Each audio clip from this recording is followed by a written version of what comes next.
اس lesson میں ہم بات کریں گے میم ساکن کے دوسرے قاعدے کے بارے میں۔ اس سے پہلے والے لیسن میں ہم نے بات کی تھی میم ساکن کے پہلے قاعدے کے بارے میں، یعنی ادغام شفوی کے بارے میں۔ اب بات کریں گے اخفاء شفوی۔ تو اخفاء کا کیا مطلب ہے؟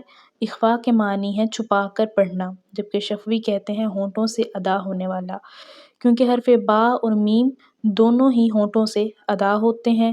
ادغام میں ہم نے پڑھا تھا کہ میم ساکن کے بعد حرف میم آ جائے، جبکہ اخفاء شفوی کب ہوتا ہے؟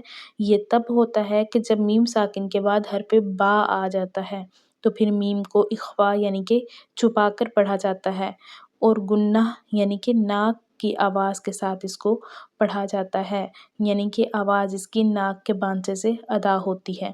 قرآن پاک سے اس کو سمجھ لیتے ہیں۔ بسم اللہ الرحمن الرحیم یعلم بأن اللہ۔ اب یہاں دیکھیں نون ساکنہ کے بعد حرف با ہے، تو حرف با آ جانے سے یہاں پر اخفاء شفوی ہوگا، یعنی کہ ہم نے میم کو زیادہ ظاہر نہیں ہونے دینا، بلکہ ہم نے یہاں پر گنہ کرنا ہے، یعنی کہ آواز کو چھپائے رکھنا ہے۔